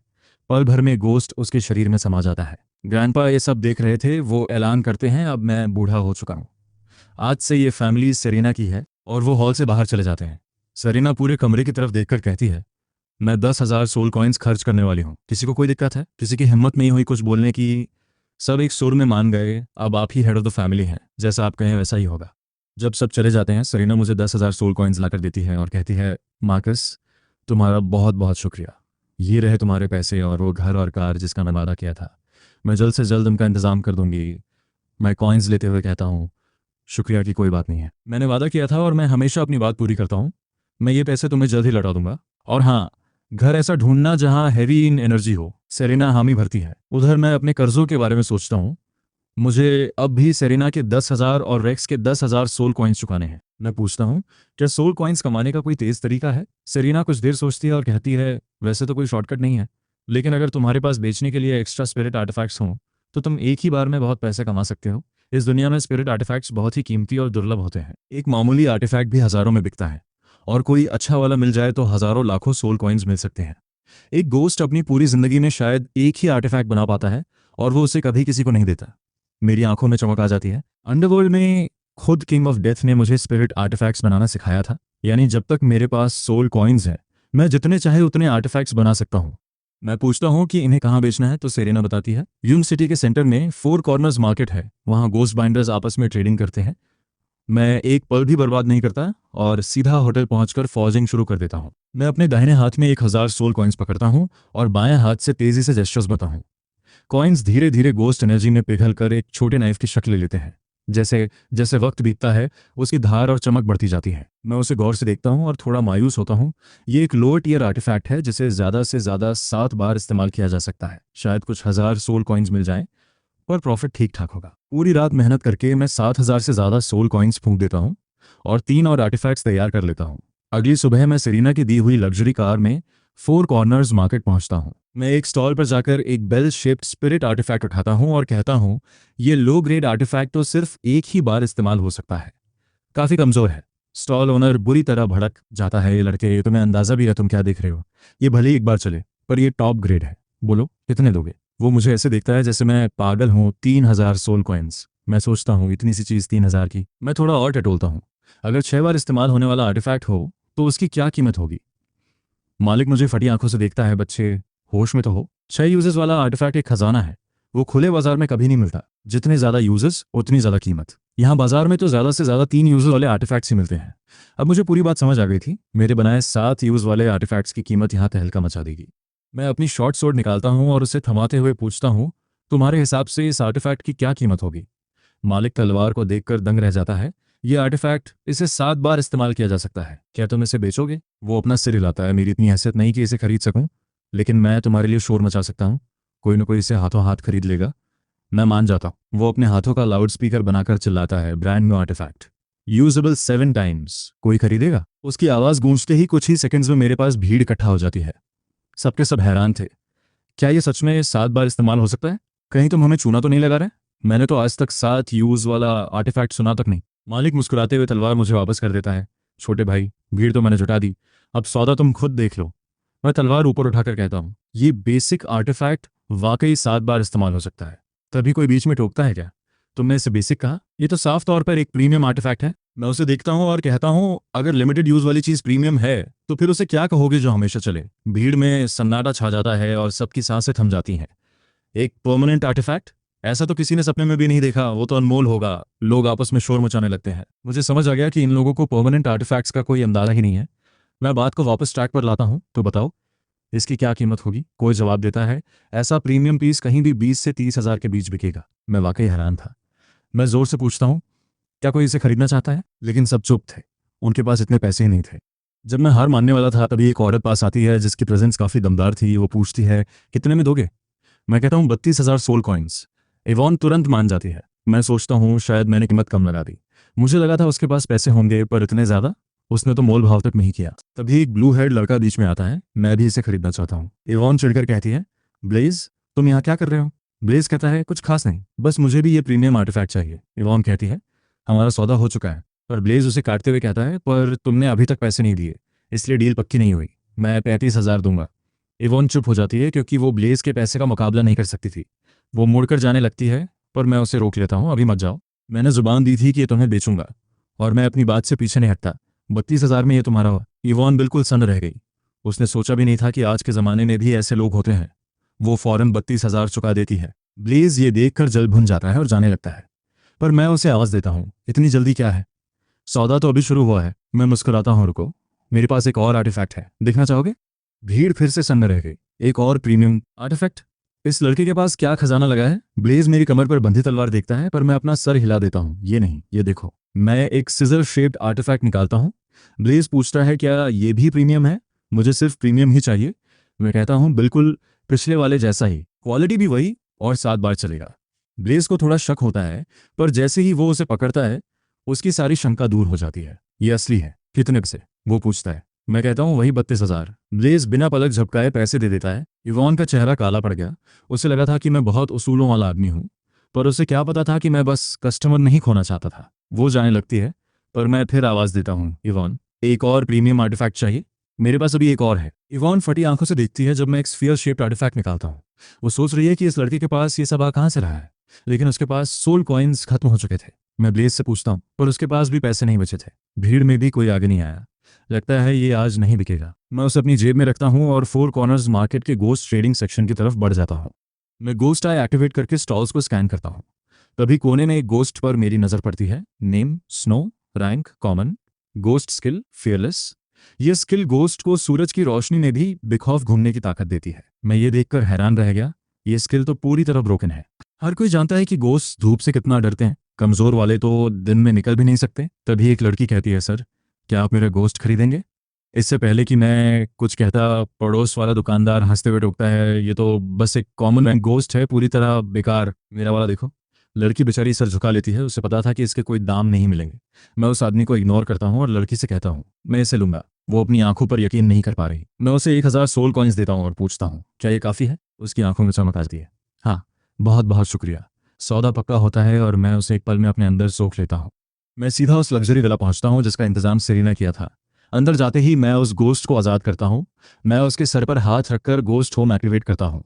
तभी नोटिफिकेशन आता है, बधाई हो, आपने गोस्ट स्किल फियरलेस हासिल कर ली है। अब मैं दिन के उजाले में भी बेखौफ होकर गोस्ट को समन कर सकता था। तभी कमरे में स्पिरिट वार्डन लियो प्रकट होता है। वो कहता है, स्पिरिट कमांडर, आपने याद किया? मैं उसे पास बुलाता हूँ और कहता हूँ, इधर आओ, मैं तुम्हें हील कर रहा हूँ। वो कहता है, मेरे जख्म अपने आप भर जाएंगे मालिक, मुझ पर सोल कॉइन्स खर्च करने की ज़रूरत नहीं है। मैं बहस नहीं करता और सीधा 10,000 सोल कॉइन्स को एनर्जी में बदलकर लियो के शरीर में उतार देता हूँ। उसके सारे जख्म पूरी तरह भर जाते हैं। वो झुककर कहता है, शुक्रिया स्पिरिट कमांडर। मैं उसे इशारे से रोकता हूँ, इसकी ज़रूरत नहीं है, अभी मेरे पास ही रहो, मुझे तुम्हारी ज़रूरत पड़ सकती है। वो हुक्म मानकर बाहर चला जाता है। तभी मेरा फ़ोन बजता है। एक शांत और साफ आवाज़ आती है, मार्कस, जो लोग प्योर हार्ट टेम्पल में स्पिरिट वार्डन्स को बेच रहे थे, वो 1 हफ्ते में वापस आए हैं। अगर उन्हें रोकना है तो तैयारी शुरू कर दो। मैं एकदम सीधा बैठ जाता हूँ। यानी जो लोग नाइट कोर्ट से स्पिरिट वार्डन्स को अगवा कर रहे हैं, वो आखिरकार सामने आने वाले हैं। मुझे देखना है कि किसकी इतनी हिम्मत हुई। तभी फिर से फ़ोन बजता है। इस बार आयरिस थी। मार्कस, कल गोस्ट माइंडर्स गिल्ड के हेडक्वार्टर्स आ जाओ, मुझे तुम्हारी मदद चाहिए। मैं तुरंत मान जाता हूँ। अक्का वो मुझे किसी गोस्ट हंटिंग पर भेजने वाली है। खैर, पहले अपनी ताकत बढ़ाना ज़रूरी है। मैं डॉन को समन करता हूँ। मालिक, आपने बुलाया? मैं मुस्कुराते हुए कहता हूँ, वक्त आ गया है अपग्रेड का। मैं 20,000 सोल कॉइन्स निकालता हूँ। वो एक धमाके के साथ जल उठते हैं और एनर्जी की लहरें डॉन के अंदर समाने लगती हैं। उसके हलक से एक भयानक चीख निकलती है और उसकी आंखें धीरे धीरे लाल होने लगती हैं। उसका रूप और भी गहरा और ठोस हो जाता है। डॉन अपनी नई ताकत महसूस करती है, नाइटमेयर रैंक। वो झुककर सलाम करती है। मैं कहता हूँ, अब तुम्हें गोस्ट होम में बंद रहने की ज़रूरत नहीं है। हमेशा मेरे साथ रहो और मेरे हुक्म का इंतज़ार करो। अब उसकी हैसियत बाकी तमाम गोस्ट से ऊपर हो चुकी थी। फिर मैं जैन को बुलाता हूँ और 20,000 सोल कॉइन्स के साथ वही प्रोसेस दोहराता हूँ। जैन का रूप भी और खौफनाक हो जाता है। वो अपनी मुट्ठी हवा में लहराता है, नाइटमेयर रैंक। वो झुककर शुक्रिया अदा करता है। मैं उसे भी अपने साथ रहने का हुक्म देता हूँ। अगले दिन मैं वादे के मुताबिक गोस्ट बाइंडर्स गिल्ड पहुंचता हूँ।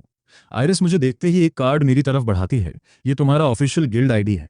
इसके रहते तुम किसी भी मुसीबत में फंसो, गिल्ड हमेशा तुम्हारे साथ खड़ी रहेगी। मैं उसे जेब में रख लेता हूँ और पूछता हूँ, क्या इसके अलावा भी कुछ था? आयरिस थोड़ा झिझकते हुए पूछती है, क्या तुम्हारे पास कोई और प्रीमियम आर्टिफैक्ट्स बचे हैं? कल के बाजार की खबर पूरे गोस्ट बाइंडर कम्युनिटी में आग की तरह फैल चुकी थी। मैं मुस्कुराता हूँ और एक छोटा ब्लेड आर्टिफैक्ट निकालकर आयरिस को दे देता हूँ। मैं कहता हूँ, हम एक दूसरे को जानते हैं, वो अपनी जगह है, पर सोल कॉइन्स तो चुकाने होंगे। आयरिस फौरन उसकी ताकत महसूस कर लेती है। वो मुस्कुराती है और नोटों की एक गड्डी मुझे थमा देती है। 35,000 सोल कॉइन्स। मैं पेमेंट लेता हूँ और कहता हूँ, अगर तुम्हारे किसी दोस्त को प्रीमियम आर्टिफैक्ट्स चाहिए तो उन्हें मेरे पास भेज देना। आयरिस अपनी भौहें सिकोड़ती है, क्या इसके पास अभी और भी कुछ बचा है? तभी सूट पहने एक आदमी बड़े रौब के साथ कमरे में दाखिल होता है। आयरिस उसकी तरफ और फिर मेरी तरफ देखती है। अभी के लिए बस इतना ही, तुम जा सकते हो। लेकिन जैसे ही मैं मुड़ने लगता हूँ, वो सूट वाला आदमी मेरा रास्ता रोक लेता है। रुको, क्या तुम्हारे पास अभी भी कोई आर्टिफैक्ट्स बचे हैं? आयरिस के माथे पर बल पड़ जाते हैं। चेस्टर, ये मेरा दोस्त है, मैं यहाँ कोई मुसीबत नहीं चाहती। चेस्टर उसकी बात काट देता है और अपनी नज़रें मुझ पर टिका देता है। उसकी आंखों में लालच साफ झलक रहा है। मैं चांदी की सुई जैसा एक आर्टिफैक्ट बाहर निकालता हूँ। उसे देखते ही चेस्टर की आंखें फटी की फटी रह जाती हैं और वो झपट कर उसे मेरे हाथ से छीन लेता है। उसे परखते हुए वो सिर हिलाता है। अब आई ना कोई काम की चीज़। वो उसे सीधा अपनी जेब में रख लेता है। 32,000 सोल कॉइन्स, मैं उसे याद दिलाता हूँ। चेस्टर मुस्कुराते हुए हाथ हवा में लहराता है। समझ गए ना? और मुड़कर जाने लगता है। मैं आगे बढ़कर उसका रास्ता रोकता हूँ। 32,000 सोल कॉइन्स। चेस्टर की मुस्कुराहट गायब हो जाती है। इसे मुझे एक तोहफे की तरह दे दो, बदले में मैं गिल्ड में तुम्हारी रैंक बढ़वा दूंगा। मैं दो टूक जवाब देता हूँ, नहीं, पैसे दो। 32,000 दो या फिर इसे वापस करो।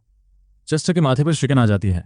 मार्कस, हम दोनों एक ही गिल्ड के मेंबर्स हैं। एक साथी होने के नाते क्या तुम मेरे लिए एक आर्टिफैक्ट नहीं छोड़ सकते? मैं अपना सिर नामे हिलाता हूँ। अब चेस्टर शराफत का छोला उतार देता है। तो तुम सच में इसे मुश्किल बनाना चाहते हो और मुझसे दुश्मनी मोल लेना चाहते हो? उसके मुंह से ये शब्द निकले ही थे कि चेस्टर अपने बॉन्डेड गोस्ट को समन कर लेता है। वो पलक झपकते ही मुझ पर लॉक ऑन कर लेता है। आर्टिफैक्ट मेरे हवाले कर दो, इसे बस एक दोस्ती का तोहफा समझो। उसने अपनी बात पूरी भी नहीं की थी कि एक लाल धुंध कमरे में तेजी से फैलती है और उस रैंक टेरिफाइंग गोस्ट को उड़ाकर फेंक देती है। पूरी बिल्डिंग जैसे कांप उठती है। मेरे आका को धमकी देने की हिम्मत किसने की? डॉन की दहाड़ हवा को चीर देती है। उसकी भयंकर प्रेशर वेव हर फ्लोर पर महसूस हो रही है। आयरिस का दिल जैसे बैठ जाता है। Nightmare rank. वो चेस्टर की तरफ देखकर नाक सिकोड़ती है और पीछे हट जाती है। ये अब उसकी समस्या नहीं है।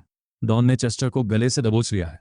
वो तड़पने की कोशिश भी नहीं कर पा रहा, क्योंकि पावर का असला बहुत ज्यादा है। गिल्ड मेंबर्स कमरे में भागते हुए आते हैं, लेकिन नजारा देखते ही वहीं जम जाते हैं। Nightmare rank. वे सब जैसे सुन्न पड़ गए हैं। इससे पहले कि कोई कुछ कर पाता, काली एनर्जी की एक दीवार पूरे कमरे में फैल जाती है और हर कोई अपनी जगह पर स्थिर हो जाता है। पूरे कमरे में हर किसी के गले के चारों ओर आयरन चेन्स कस जाती हैं। मैं उन जंजीरों के पीछे उनके मालिक को देखता हूँ। एक और नाइटमेयर रैंक गोस्ट। ये जेन है, और जिस पल जेन हरकत में आता है, कमरे की हर जान उसके हाथों में होती है। यहाँ तक कि बेखौफ रहने वाली आयरिस को भी अपनी खोपड़ी में एक सिहरन महसूस होती है। एक अकेला नाइटमेयर रैंक गोस्ट पूरे शहर को तबाह कर सकता है, और मेरे पास दो है। इसका मतलब है कि पूरे यूंजो सिटी में कोई मुझे हाथ भी नहीं लगा सकता। चेस्टर का दिमाग जैसे काम करना बंद कर चुका है। आखिर ये सब हो क्या रहा है? क्या अब नाइटमेयर रैंक गोस्ट हर जगह आम हो गए हैं? तभी डॉन बोलती है, मेरे आका, क्या मैं यहाँ सबको खत्म कर दूं? पूरे कमरे में मौत जैसा सन्नाटा छा जाता है। हर कोई अपनी सांसें रोके खड़ा है। ये नाइटमेयर गोस्ट वाकई दहशतनाक है। चेस्टर के हाथ पांव फूल जाते हैं। वो मरना नहीं चाहता। अरे मुझे माफ कर दो, पैसे दे दूंगा, मैं आर्टिफैक्ट खरीद लूंगा। मैं अपना हाथ उठाता हूँ, इसे जाने दो। डॉन उसे तुरंत छोड़ देती है। चेस्टर फर्श पर गिरता है, लेकिन उसे दर्द की परवाह नहीं है। वो आनन फानन में 32,000 सोल कॉइन्स निकालता है और मेरी तरफ बढ़ा देता है। मुझसे बहुत बड़ी गलती हो गई, मैं दिल से माफी मांगता हूँ। उसने अपनी पूरी जिंदगी में खुद को इतना लाचार कभी महसूस नहीं किया था। तभी डॉन मेरे पीछे आकर खड़ी होती है और गलती से मेरे बालों को छू लेती है। वो डर के मारे तुरंत घुटनों के बल बैठ जाती है। मेरे आका, मेरा इरादा आपको छूने का नहीं था, मुझे माफ कर दीजिए। कमरे में मौजूद हर कोई बस देखता रह जाता है। एक नाइटमेयर रैंक गोस्ट इतना दब कर रह रहा है? इसने आखिर उसके साथ ऐसा क्या किया है? आयरिस थूक गटकती है और सोचती है, आखिर मार्कस को ये नाइटमेयर रैंक गोस्ट मिला कैसे? मैं सबको नजरअंदाज करता हूँ, ठीक है, इसे भूल जाओ। डॉन राहत की सांस लेती है और वो जेन एक साथ गायब हो जाते हैं। चेस्टर तुरंत बहाना बनाता है, मार्कस, पहले के लिए माफी। मेरी पत्नी की तबीयत खराब है और मुझे उसके पास पहुंचना है, तो मैं चलता हूँ। वो वहां से दुम दबाकर भागता है। आयरिस बाकी गिल्ड मेंबर्स की तरफ मुड़ती है, अपने काम पर वापस जाओ। सब तितर बितर हो जाते हैं। जब कमरा खाली हो जाता है तो आयरिस आखिरकार पूछती है, क्या वे दो गोस्ट्स तुम्हारी पूरी ताकत थे? मैं बड़ी सहजता से जवाब देता हूँ, बिल्कुल नहीं, वे तो बस टिप ऑफ द आइसबर्ग है। आयरिस का मुंह खुला का खुला रह जाता है। वो सोच रही है, सिर्फ एक हिस्सा? क्या मार्कस के पास नाइटमेयर रैंक से भी ज्यादा पावरफुल कुछ है? उसे एक गहरी राहत महसूस होती है कि उसने मार्कस को गिल्ड में शामिल किया। कम से कम वे दुश्मन तो नहीं है। फिर वो सावधानी से पूछती है, क्या तुम अभी भी गोस्ट हंटिंग असाइनमेंट्स लेने के लिए तैयार हो? मैं मुस्कुराता हूँ, जरूर, जो भी काम हो मेरी तरफ भेज देना। असाइनमेंट क्या है, इससे मुझे ज़्यादा फर्क नहीं पड़ता।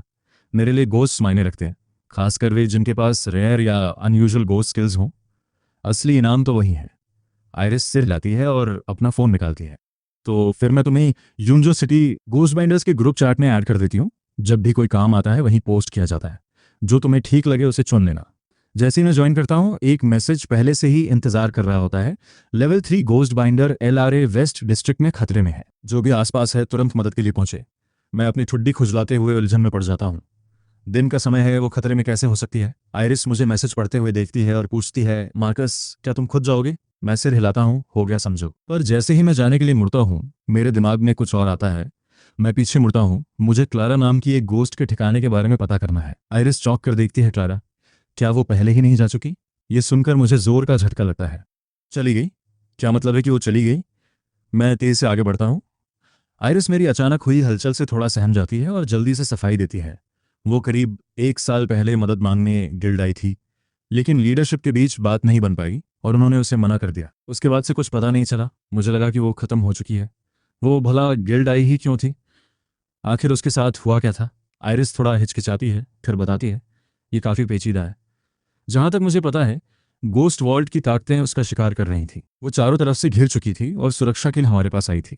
जैसे ही मैं गोस्ट वॉल्ट का नाम सुनता हूँ, मेरा जबड़ा गुस्से से भिंच जाता है। अंडरवर्ल्ड में नाइट कोर्ट और गोस्ट वॉल्ट के गोस्ट हमेशा से कट्टर दुश्मन रहे हैं, और अब उन्होंने इस इंसानी दुनिया में भी हमारा पीछा नहीं छोड़ा।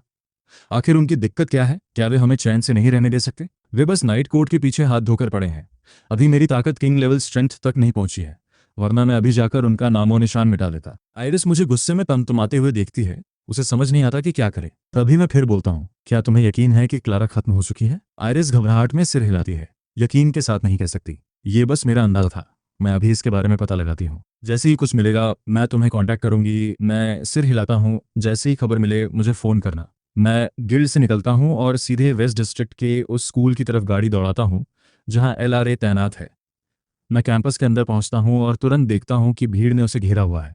मुझे उसकी आवाज़ सुनाई देती है जो गुस्से से भरी है, ये गोस्ट मेरा है तो मैं इसे तुम्हारे हवाले क्यों करूँ? एक भारी भरकम आदमी बड़ी बेशर्मी से आगे बढ़ता है। हमारी नज़र इस गोस्ट पर पहले से थी। तुमने बस फुर्ती दिखाई और हमसे पहले से पकड़ लिया, लेकिन ये हमारा टारगेट था तो इसे वापस करो। एलआरए की आंखें सुलगने लगती हैं। ये मामला शांति से सुलझने वाला नहीं है। वो आसपास देखती है। उसने ग्रुप चैट में मदद के लिए मैसेज भेजा था, कोई तो आता होगा। तभी उसकी नज़र मुझ पर पड़ती है और उसका चेहरा खिल उठता है। मैं बाकी सबको नज़रअंदाज करते हुए सीधे उसके पास जाता हूँ। क्या चल रहा है यहाँ? ये लोग पर्पल ड्रैगन सोसाइटी से हैं। मैंने कल एक गोस्ट पकड़ा था और ये उसे छीनने की कोशिश कर रहे हैं। मैं अपनी भौहें सिकोड़ता हूँ। Purple dragon society? ये क्या बला है? हमारी तरह ही एक ऑफिशियल ऑर्गेनाइजेशन है। बस ये लोग छोटे मोटे फुटकर काम संभालते हैं। एलआरए अपनी बात पूरी कर मेरे पीछे देखती है। बाकी टीम कहाँ है? मैं शांत भाव से जवाब देता हूँ, कोई टीम नहीं है, बस मैं हूँ। एलआरए के चेहरे हाव भाव बदल जाते हैं। मार्कस अकेला आया है? ये तो ना आने के बराबर ही हुआ। वो भारी भरकम आदमी जिसे सब टैंक बुलाते हैं ठहाका मारकर हंसने लगता है। तुमने बैकअप के लिए बुलाया और सिर्फ एक आदमी आया? क्या ये यहाँ मार खाने आया है? एलआरए अपने दांत पीसती है और मुझे एक नज़र देखती है, जैसे कह रही हो कि यहाँ से भाग जाओ। मैं उसे अनसुना करता हूँ और दूसरी तरफ के लोगों को परखता हूँ। 3 लेवल 2 गोस्ट बाइंडर्स और 4 लेवल 1 गोस्ट बाइंडर्स। मैं एलआरए की तरफ वाकई हैरान होकर देखता हूँ। तुम लेवल 3 हो? फिर तुम इस ग्रुप से क्यों डर रही हो? इससे पहले कि एलआरए जवाब दे पाती, टैंक अपनी उंगली आसमान की तरफ उठाकर टेढ़ी मुस्कान के साथ कहता है, लेवल 3 है तो क्या हुआ? इससे कोई फर्क नहीं पड़ता कि वो कितनी ताकतवर है। सीधी धूप के नीचे कोई भी गोश्त समन नहीं कर सकता। एलआरए बेबसी से जल रही है। अगर धूप में गोश्त आ सकते तो वो अब तक अपने बॉन्डेड गोश्त को बुलाकर टैंक को उसकी औकात दिखा चुकी होती। अब मुझे बात समझ आती है। मैं धीरे से सिर हिलाता हूँ, ये मुझ पर छोड़ दो। टैंक उपहास उड़ाता है, अकेला आदमी हम सबके खिलाफ लड़ेगा। मैं अपना हाथ उठाता हूँ और धीरे से बुदबुदाता हूँ, गोस्ट स्किल सोल चेन। हवा में से अचानक एक लोहे की जंजीर प्रकट होती है और तेजी से टैंक के शरीर पर वार करती है। उसकी चीख पूरे प्लाजा में गूंज उठती है। टैंक के पीछे खड़े लोग ये देखकर सदमे में पीछे हट जाते हैं। एलआरए फटी आंखों से मुझे देखती रह जाती है। ये दिन के उजाले में गोस्ट किल का इस्तेमाल कैसे कर रहा है, सोच रही है। आम हालातों में मैं भी सीधी धूप में गोस्ट किल्स इस्तेमाल नहीं कर सकता, लेकिन मैंने अभी एक ऐसी चीज अनलॉक की है जो बिल्कुल ब्रोकन है, गोस्ट किल फियरलेस। एक बार ये एक्टिवेट हो जाए तो गोस्ट एनर्जी धूप के नीचे भी आज़ादी से काम कर सकती है। दिन के उजाले में पूरी आज़ादी, और टैंक जैसे छुटभइयों के खिलाफ मुझे गोस्ट समन करने की जरूरत भी नहीं है। सिर्फ गोस्ट स्किल्स ही काफ़ी हैं। मैं एक और जंजीर चलाता हूं जो सीधे टैंक की पीठ पर पड़ती है। दर्द के मारे वो जमीन पर लौटने लगता है। मैं दूसरों की तरफ देखता हूं। मेरी आवाज़ बर्फीली है। कोई और? किसी के मुंह से आवाज़ नहीं निकलती। मैं एलआरए को साथ लेता हूं और कैंपस से बाहर निकल जाता हूं। उससे अलग होने के बाद मैं गाड़ी में बैठता हूं और घर की तरफ निकलता हूं, लेकिन पिछले 1 घंटे से गोल गोल घूम रहा हूं और बाहर निकलने का रास्ता नहीं मिल रहा। कोई चीज़ मेरा रास्ता रोक रही है। मैं गाड़ी किनारे लगाता हूं और देखता हूं कि आसपास का नज़ारा बदल चुका है। हर तरफ घना सफ़ेद कोहरा है। सड़कें गायब हैं, सिर्फ मिट्टी के ढेर हैं। मैं यहाँ कब पहुँच गया? मुझे हवा में गोस्ट एनर्जी का एक हल्का सा निशान मिलता है और मैं उसका पीछा करता हूँ। मैं ज़्यादा दूर नहीं गया था कि मुझे धीमी डरावनी सिसकी सुनाई देती है। मैं उस आवाज़ की तरफ बढ़ता हूँ। एक औरत एक बड़ी चट्टान के पास दुबक कर बैठी है। शायद उसे मेरे कदमों की आहट सुनाई देती है, क्योंकि वो धीरे से अपना सिर घुमाती है। उसे देखते ही मेरा कलेजा मुंह को आ जाता है। हे भगवान, ये चेहरा! मेरा हाथ सीधा तलवार पर जाता है और मैं उसकी तरफ तान देता हूँ। तुम मेरा रास्ता क्यों रोक रही हो? वो फीमेल गोस्ट बुदबुदाती है, मेरा बच्चा मुझे वापस दे दो, तुमने मेरा बच्चा छीन लिया। न तुम्हें अपनी जान देकर इसकी कीमत चुकानी होगी। वो झपटती है और फिर अचानक रुक जाती है। मार्कस, मेरे आका! मैं अपनी आंखें झपकाता हूँ। आखिर ये गोस्ट है कौन? ये मेरा नाम जानती है, जिसका मतलब है कि ये मुझे पहचानती है। लेकिन मैंने इस वक्त अपनी स्पिरिट कमांडर रोब्स नहीं पहनी है। कोई भी गोस्ट मुझे तब तक नहीं पहचान सकता जब तक वो मुझे पहले से ना जानता हो। वो गोस्ट पागलों की तरह बोलती है, मैं आईवी हूँ। क्या आपको गोस्ट मदर वाला वाकया याद है? अब मेरा दिमाग चलता है, ये तो वही है। अंडरवर्ल्ड में जब मैं 5 सील्स की ट्रेनिंग कर रहा था, तब मैंने जिस पहले गोस्ट को काबू किया था वो गोस्ट मदर ही थी। वो बाकी सबसे अलग थी, और मैं उसे सिर्फ इसलिए सील कर पाया क्योंकि आईवी ने मेरी मदद की थी। अगर तुम मुझे पहचानती हो, मैं उलझन में पूछता हूँ, तो क्या तुमने मेरा रास्ता जानबूझकर रोका? आईवी घबराहट में आसपास देखती है। नहीं। मेरा दुख इतना गहरा था कि उसने आसपास के माहौल को ही बदल दिया। आप गलती से इसमें फंस गए। वो फिर से सिसकने लगती है। मेरे आका प्लीज, मुझे आपकी मदद चाहिए। अजनबी लोग मेरे बच्चे को ले गए और मैं उसे ढूंढ नहीं पा रही हूँ। उसे डर है कि कहीं मैं मना ना कर दूं, इसलिए वो जल्दी से कहती है, मार्कस, मेरे आका, अगर आप मेरे बच्चे को ढूंढने में मेरी मदद करेंगे तो मैं इसका एहसान 100 बार चुकाऊंगी। मैं थोड़ा सोचता हूँ, मैं तुम्हारे बच्चे को ढूंढने में मदद करूंगा, लेकिन तुम्हें मेरे साथ एक ओबीडियंस कॉन्ट्रैक्ट साइन करना होगा। आईवी बिना एक पल सोचे मान जाती है। जब तक आप मेरे बच्चे को ढूंढ लेते हैं, मैं बिना किसी पछतावे के अपनी आत्मा भी दे दूंगी। मैं सिर हिलाता हूँ, तो फिर मेरे साथ चलो। आईवी धुंध बनकर गायब हो जाती है और मेरी तलवार में समा जाती है। मैं अपना फ़ोन निकालता हूँ और ग्रुप चैट में पोस्ट करता हूँ, किसी के पास कोई अच्छी खबर है? मुझे एक गोस्ट के बारे में जानकारी चाहिए। लगभग तुरंत ही रेवन नाम का कोई शख्स जवाब देता है, गोस्ट पकड़ना चाहते हो या खरीदना? मुझे ऐड करो, प्राइवेट में बात करते हैं। मैं रेवन को ऐड करता हूँ और सीधा मैसेज भेजता हूँ। मैं एक गोस्ट चाइल्ड को ढूंढ रहा हूँ जिसे अगवा किया गया है। जवाब तेजी से आता है, आज रात वान लिंक केटीवी पर मिलो, मैं तुम्हें उस तक ले जाऊंगी। मैं फ़ोन जेब में रखता हूँ और पहले घर जाता हूँ। जैसे ही मैं दरवाजे के अंदर कदम रखता हूँ, लियो प्रकट होता है।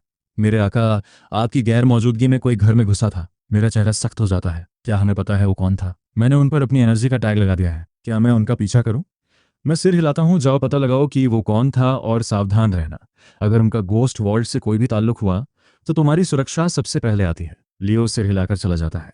शाम के करीब 7 बजे मैं वनलिंग केटीवी पहुंचता हूं। मैं रेवन को ढूंढता हूं और सीधे मुद्दे पर आता हूं, क्या तुम वाकई उस गोस्ट चाइल्ड को ढूंढने में मेरी मदद कर सकती हो? रेवन मुस्कुराती है, तुम सही इंसान के पास आए हो। मैं तुम्हें अपने अंकल के पास ले जाऊंगी। पूरे यूंजो सिटी में उनसे बेहतर इंटेल नेटवर्क किसी का नहीं है। उनकी नज़रों से कुछ नहीं बचता। वो मुझे केटीवी के अंदर से होते हुए उसके नीचे बने एक छिपे हुए ब्लैक मार्केट में ले जाती है। तभी एक आदमी मेरे पास से तेजी से गुजरता है और मेरा कंधा उससे टकरा जाता है।